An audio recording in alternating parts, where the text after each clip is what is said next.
Բարի երեկո, դուք դիտում եք Հորիզոնը։ Խորհրդարանում այսօր հաղորդվել է կառավարության ծրագրի 2024 թվականի կատարման ընթացքի եւ արդյունքների մասին զեկույցի քննարկումը ամփոփիչ խոսքով ելույթ է ունեցել վարչապետը։ Վարչապետի դիտարկմամբ 1980-ականների վերջին Հայաստանի անկախության գաղափարը գեներացվել է ոչ թե հանուն անկախության, այլ հանուն Լեռնային Ղարաբաղի խնդրի լուծման։ Այսինքն, ըստ Նիկոլ Փաշինյանի, մենք անկախ պետություն ստեղծել ենք ոչ թե ավելի լավ կյանքի համար, այլ Ղարաբաղի հարցի համար։ 1989 թվականին անկախության գաղափարը գերակշռել է այն բանի արդյունքում, որ Ղարաբաղ կոմիտեն կորցրել է ԽՍՀՄ իրավակարգի շրջանակում Ղարաբաղի հարցը լուծելու հույսը եւ ինչպես ասել է Ղարաբաղ կոմիտեի առաջնորդներից մեկը, անկախությունը հարկավոր է Ղարաբաղի հարցի լուծման համար։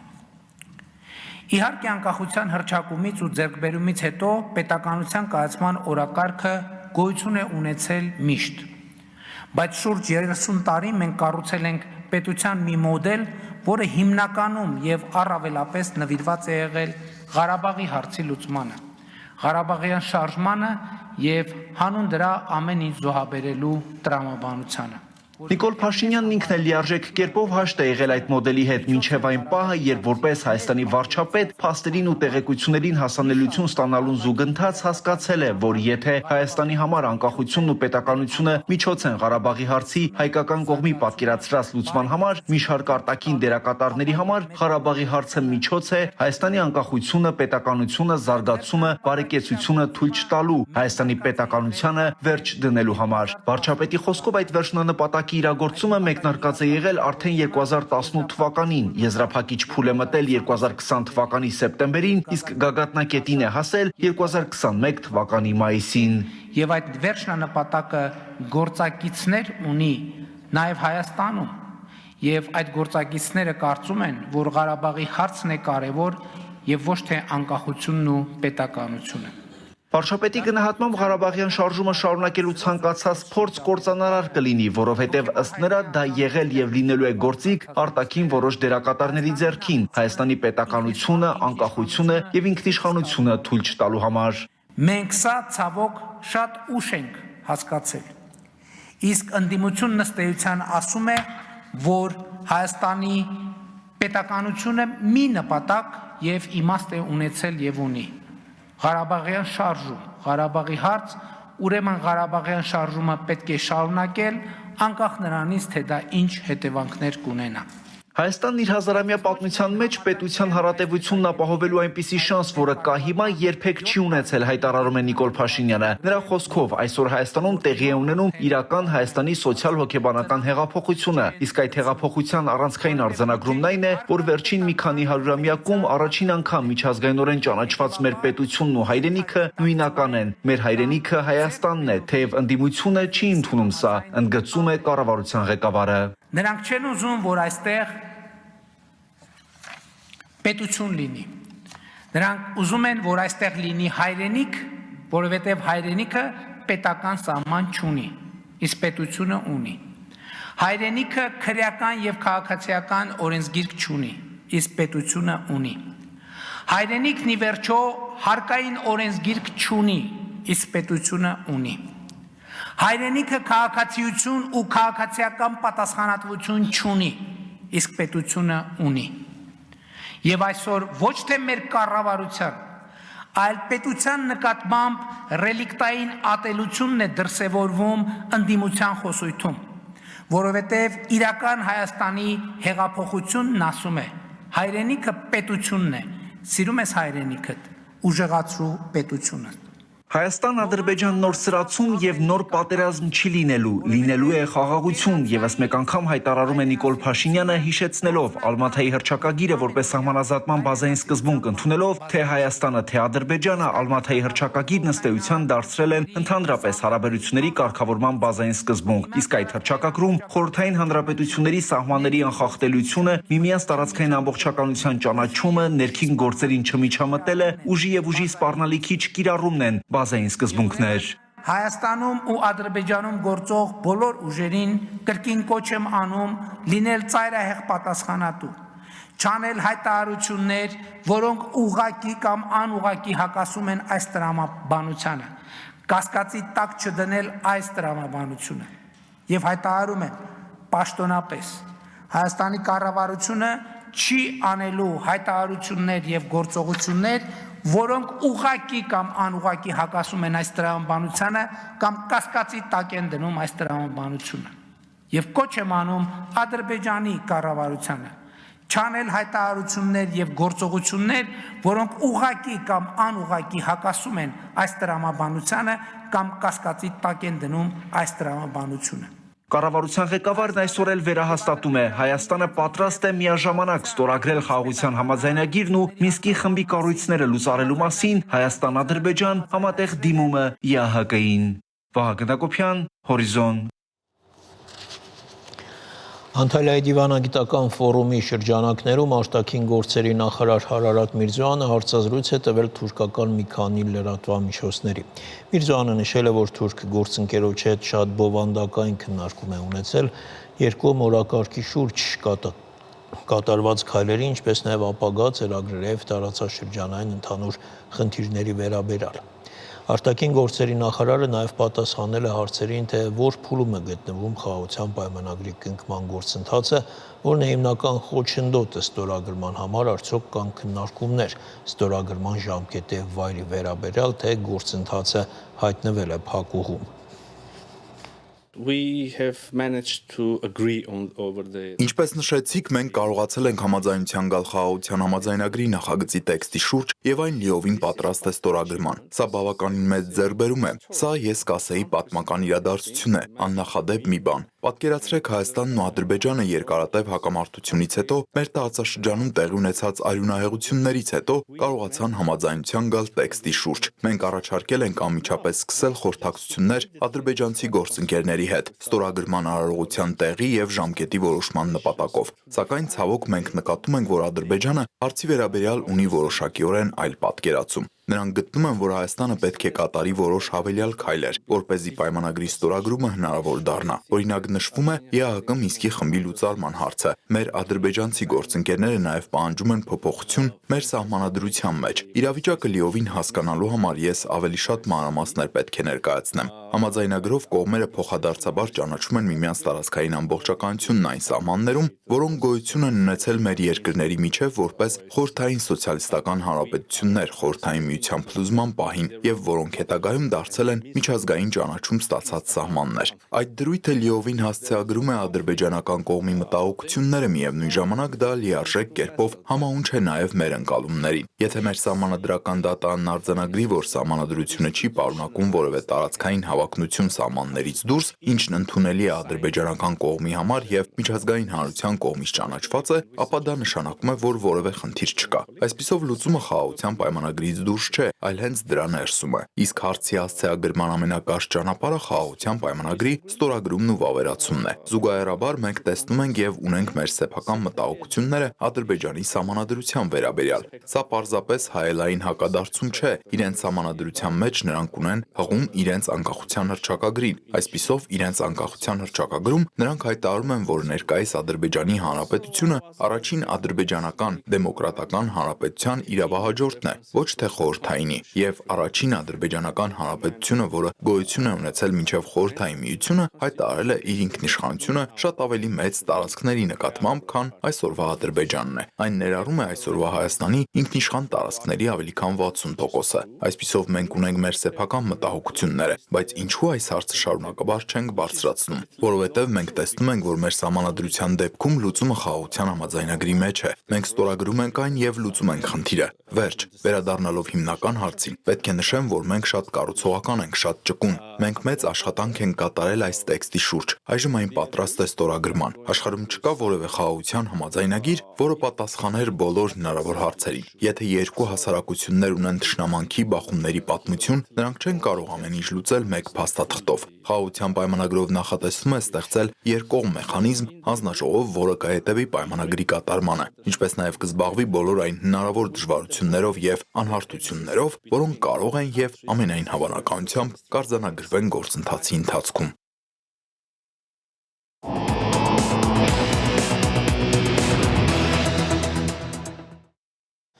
Թբիլիսիում այսօր տեղի ունեցել Հայաստանի, Ադրբեջանի և Վրաստանի միջև եռակողմ հանդիպում արտաքին գործերի նախարարների տեղակալների մակարդակով պաշտոնական հաղորդագրությունում նշվում է, որ հանդիպումը միտված էր առաջ մղել ընդհանուր հետաքրքրություն ներկայացնող ոլորտներում եռակողմ համագործակցությունը նպատակ ունենալով նպաստել տարածաշրջանում կայուն զարգացմանն ու բարգավաճմանը։ Շարունակենք Արտյոմ Երկանյանի հետ, Արտյոմ, ինչ հարցեր են քննարկվել։ Հիշեցնեմ, որ ընդամենը մի քանի օր առաջ ապրիլի 12-ին Անտալիայի այդ դիվանագիտական ֆորումի շրջանակներում հանդիպելու առիթ են ունեցել Հայաստանի, Վրաստանի և Ադրբեջանի արտգործնախարարները, բայց որպես այդպիսին եռակողմ հանդիպում բանակցություններ ըստ էության չեն եղել։ Հավանաբար այդ հանդիպման ժամանակ վերջնականապես հաստատել են այսօրվա հանդիպման ձևաչափը, այն կայացել է Թբիլիսիում արտգործնախարարության շենքում և հանդիպումը բացել է Վրաստանի արտգործնախարար Մակա Բոչոչորիշվիլին, որից հետո բանակցությունները արդեն շարունակվել են փակ ձևաչափով և կողմերը ներկայացված են եղել արտաքին քաղաքական գերատեսչությունների երկրորդ դեմքերով։ Հայաստանը ներկայացրել է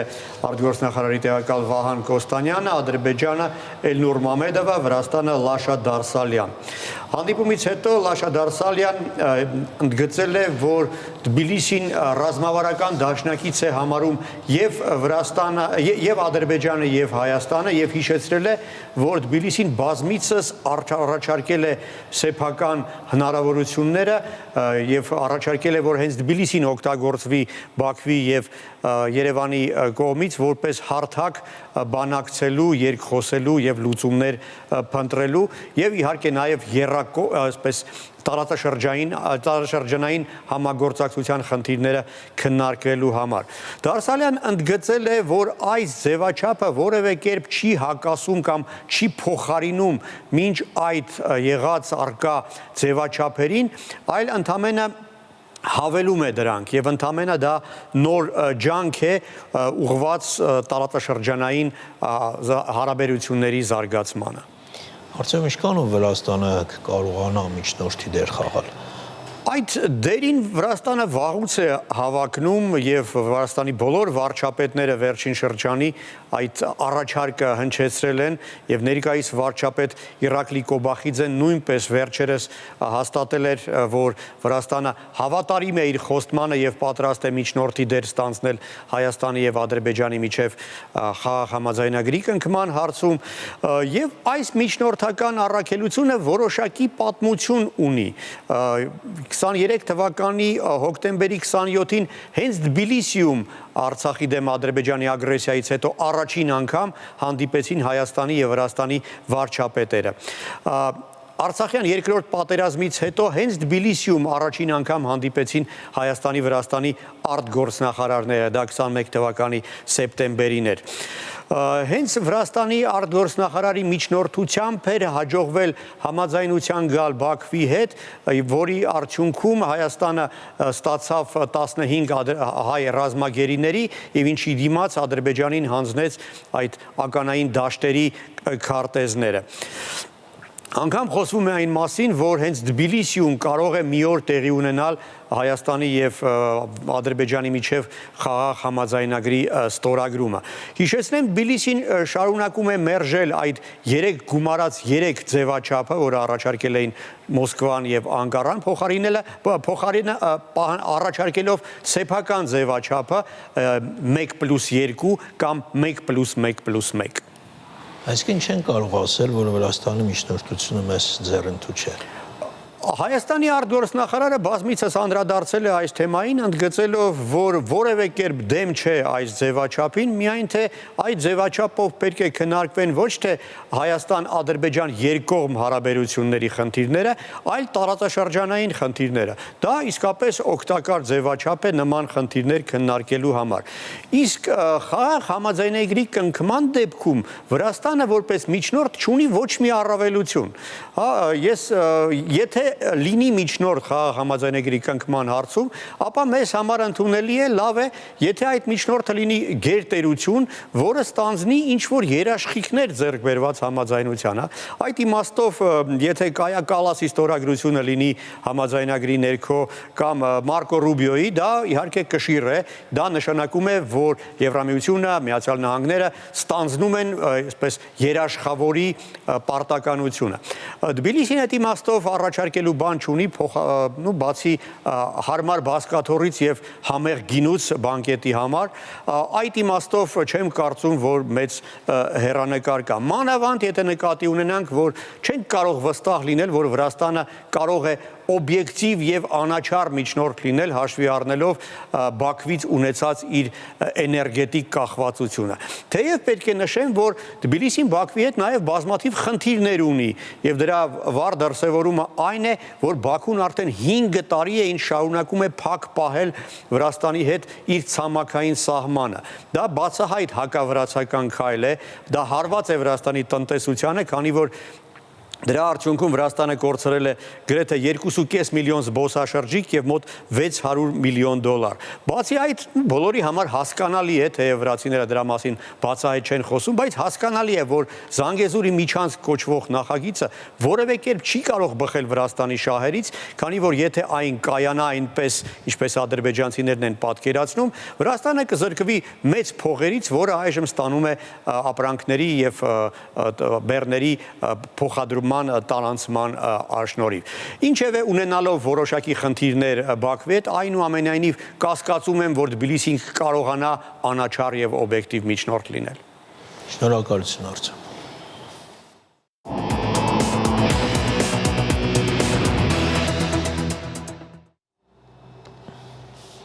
Բրյուսելում Հայաստանի անվտանգության խորհրդի քարտուղար Արմեն Գրիգորյանը հանդիպել է Բելգիայի թագավորության վարչապետի դիվանագիտական խորհրդական Ռալֆ Մորոյի հետ։ Զրուցակիցները քննարկել են Հայաստան-Բելգիա երկկողմ հարաբերությունները, դրանց զարգացման հնարավորությունները, մասնավորապես տնտեսական համագործակցության ոլորտում։ Նաև կողմերը անդրադարձ են կատարել Հարավային Կովկասի անվտանգային իրավիճակին, ընդգծել կայուն եւ համապարփակ խաղաղության հաստատման կարևորությունը։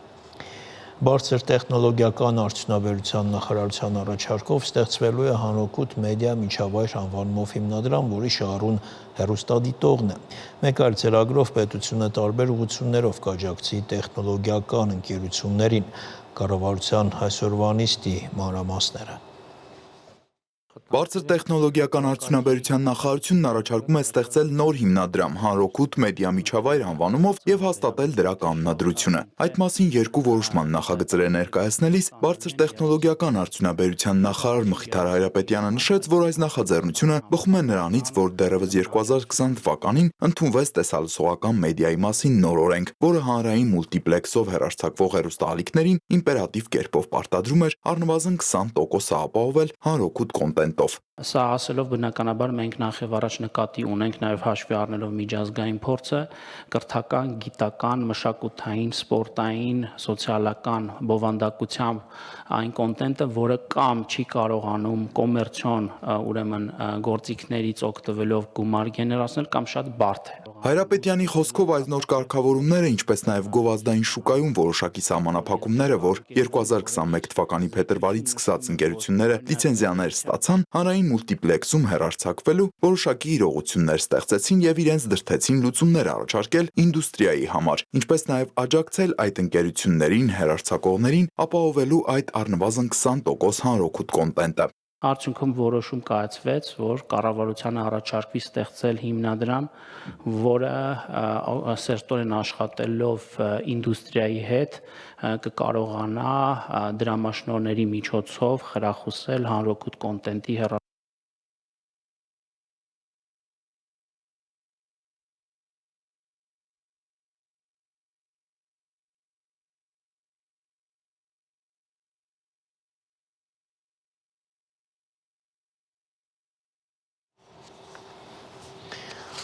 Հորիզոնը այս թվարկումը ավարտվեց, կվերադառնանք կարճ դադարից հետո։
Շարունակենք լրատվությունը։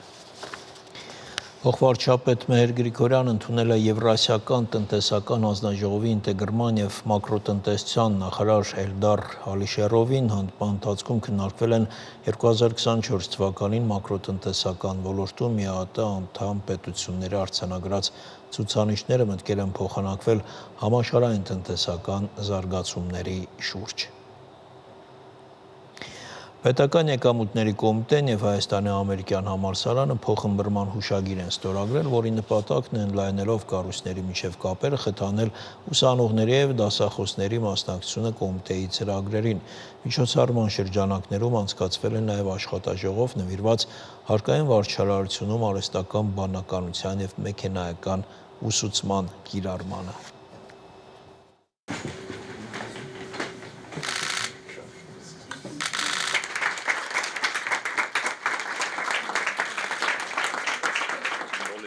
Այս համագործակցությունը միտված է խթանելու ուսանողների եւ հետազոտողների ներգրավվածությունը ՊԵԿ-ի տվյալահեն նախագծերում, նպաստելով պետական հատվածի արդիականացմանը, համապատասխան նոր սերնդի մասնագետների պատրաստմանը։ Պետական եկամուտների կոմիտեն վերջին տարիներին հետևողականորեն ներդնում է ժամանակակից տվյալահենք լուծումներ, աշխատանքը դարձնելով ավելի թիրախային, արդիական եւ թափանցիկ, կարեւորելով միջազգային եւ ակադեմիական համայնքների հետ համագործակցությունը, որոնք իրենց փորձով ու գիտելիքով էականորեն նպաստել են ՊԵԿ-ի ռազմավարական նախաձեռնությունների առաջմղմանը։ Այս աշխատաժողովի նպատակն է ոչ միայն արդեն իրականացված համագործակցության արդյունքների ամփոփումը, այլև ընդգծել առաջիկա նախաձեռնությունների կարևորությունը։ Սա արժեքավոր հարթակ է քննարկելու համագործակցության հնարավոր ուղիները, որոնց միջոցով կարող ենք համատեղ ձևավորել արդյունավետ տվյալահեն եւ առաջադեմ մոտեցումներով առաջնորդվող պետական համակարգ, ի նպաստ Հայաստանի Հանրապետության զարգացմանը եւ հանրային ծառայության նոր մակարդակի ձևավորմանը։ Այս համագործակցությունը ոչ միայն ակադեմիական եւ պետական հատվածների միջև կամուրջ կդառնա, այլ նաեւ խթան կհանդիսանա Հայաստանում արհեստական բանականության ու տվյալագիտության ոլորտների համապարփակ զարգացման համար։ Եվ թարգման այս հատվածում հետևեք միջազգային նորություններին։ Ռուսաստանի պաշտպանության նախարարությունը հայտնում է, որ գիշերը 71 անօդաչու թռչող սարք է խոցել։ Իր զեկույցում ռազմական գերատեսչությունը նշել է, որ հակաօդային պաշտպանության համակարգերը որսացել եւ խոցել են անօդաչու թռչող սարքեր Ռուսաստանի մի շարք շրջաներում։ Ամենաշատ անօդաչու թռչող սարքերը խոցվել են Կուրսկի շրջանում։ Բացի այդ, անօդաչու սարքեր են խոցվել Օրյոլի, Ռիազանի, Բրյանսկի, Վլադիմիրի եւ Տուլայի շրջաններում։ Միևնույն ժամանակ շրջանային իշխանությունները հայտնել են, որ Շույա քաղաքի վրա իրականացրած հարձակման հետևանքով կոտրվել են մի քանի տների ապակիներ, սակայն զոհեր չկան։ Շույա քաղաքում է տեղակայված Ռուսաստանի 112-րդ հրթիռային բրիգադը։ Ի դեպ ուկրաինական կողմի պնդմամբ, հենց այդ ստորաբաժանումն է Ծաղկազարդի օրը Իսկանդերով հրթիռային հարված հասցրել Սումի քաղաքին։ Իրանի արտգործնախարար Սեյեդ Աբբաս Արաղչիի գլխավորած դիվանագիտական պատվիրակությունը Մոսկվայում է։ Իրանական կողմը բանակցություններ եւ խորհրդակցություններ կանցկացնի ռուս բարձրաստիճան պաշտոնյաների հետ եւ Ռուսաստանի նախագահ Վլադիմիր Պուտինին կփոխանցի Իրանի գերագույն առաջնորդ Այաթոլլա Ալի Խամենեիի գրավոր ուղերձը։ Իրանի արտաքին գործերի նախարարի նախապես ծրագրված այցը Ռուսաստան տեղի ունենում Ռուսաստանի Դաշնության արտգործնախարար Սերգեյ Լավրովի հրավերով։ Այցի ընթացքում Արաղչին Ռուսաստանի բարձրաստիճան պաշտոնյաների հետ կքննարկի երկկողմ հարաբերությունների, տարածաշրջանային եւ միջազգային զարգացումների, ինչպես նաեւ Միացյալ Նահանգների հետ վերջին անուղղակի բանակցությունների վերաբերյալ հարցեր։ Մինչ Մոսկվա մեկնել է 3 Իրանի արտաքին գործերի նախարար Աբբաս Արաղչին Թեհրանում հանդիպում է ունեցել ատոմային էներգիայի միջազգային գործակալության գլխավոր տնօրեն Ռաֆայել Գրոսիի հետ։ Հանդիպման ընթացքում տեղի են ունեցել օգտակար քննարկումներ, այս մասին Արաղչին գրել է X սոցիալական հարթակում։ Առաջիկա ամիսներին գործակալությունը կարող է առանցքային դերակատարում ունենալ իրանական միջուկային գործի խաղաղ կարգավորման հարցում։ Գրոսին իր հերթին X-ում գրել է Արաղչիի հետ հանդիպումը կարևոր էր։ Ատոմային էներգիայի միջազգային գործակալության հետ համագործակցությունն անփոխարինելի է, վստահելի երաշխիքներ տրամադրելու Իրանի միջուկային ծրագրի խաղաղ բնույթի վերաբերյալ այն ժամանակ, երբ դիվանագիտության հրատապ կարիք կա։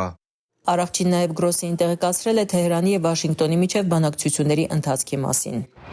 Պաշտոնական այցով Մոսկվայում է նաև Քաթարի էմիր Թամիմ Բեն Համադ Ալ Թանին։ Ռուսաստանի նախագահ Վլադիմիր Պուտինի հետ հանդիպմանը էմիրը կքննարկի պետությունների հարաբերությունները տարբեր ոլորտներում, դրանք ամրապնդելու եւ զարգացնելու ուղիները, ինչպես նաև տարածաշրջանում փոխադարձ հետաքրքրություն ներկայացնող կարևորագույն հարցերն ու իրադարձությունները։ Նախորդին Ռուսաստանի նախագահի մամուլի քարտուղար Դմիտրի Պեսկովը հայտնել էր, որ առաջնորդները կարծիքներ կփոխանակեն Ուկրաինայում տիրող իրավիճակի եւ տարածաշրջանային հարցերի շուրջ։ Դոնալդ Թրամփի հատուկ բանագնաց Սթիվ Ուիթքոֆը եւ դիվանագետ Մարկո Ռուբիոն այսօր Փարիզում բանակցություններ կանցկացնեն եվրոպացի գործընկերների հետ Ուկրաինայում պատերազմին վերջ տալու ելքեր գտնելու համար։ Քննարկումներին մասնակցելու համար Ֆրանսիայի մայրաքաղաք են ժամանել նաև Ուկրաինայի արտգործնախարարն ու պաշտպանության նախարարը։ Բանակցություններին մասնակցելու է նաև Միացյալ Թագավորության արտաքին գործերի նախարար Դեվիդ Լամինը։ Եվրոպացի դիվանագետները հայտարարել են, որ կոչ են անում ԱՄՆ-ին ավելի մեծ ճնշում գործադրել Ռուսաստանի վրա Ուկրաինայում հրադադարի հասնելու համար։ Վիտքոֆն ու Ռուբիոն կհանդիպեն Ֆրանսիայի նախագահ Էմանուել Մակրոնի հետ։ ԱՄՆ պետքարտուղարը բանակցություններ կվարի Լամիի, ինչպես նաև ֆրանսիացի եւ գերմանացի գործընկերների հետ։ Ներգրավված կլինեն նաև եվրոպական ազգային անվտանգության խորհրդականները։ Միացյալ Նահանգների նախագահ Դոնալդ Թրամփը 1 տարով երկարաձգել է 2022 թվականի ապրիլի 21-ին ընդունած որոշման գործողության ժամկետը, պահպանելով Ռուսաստանին առնչվող նավերի ամերիկյան նավահանգիստներ մուտք գործելու արգելքը։ Այս մասին Թրամփը հայտնել է ԱՄՆ կոնգրեսին ուղղված նամակում։ Ռուսաստանի Դաշնության կառավարության քաղաքականությունն ու գործողությունները շարունակում են արտակարգ իրավիճակ ստեղծել։ Հետևաբար 1 տարով երկարաձգում եմ Ռուսաստանի նկատմամբ արտակարգ դրության ռեժիմը եւ արտակարգ լիազորությունները։ Միացյալ Նահանգների նավահանգիստներում Ռուսաստանին առնչվող նավերի կայանման եւ տեղաշարժի կարգավորման վերաբերյալ 10371 հռչակագրում շարադրածի համաձայն։ Ալաղալաչյան, Հորիզոն։ Առայժմ այսքանը, կհանդիպենք ժամը 22-ին։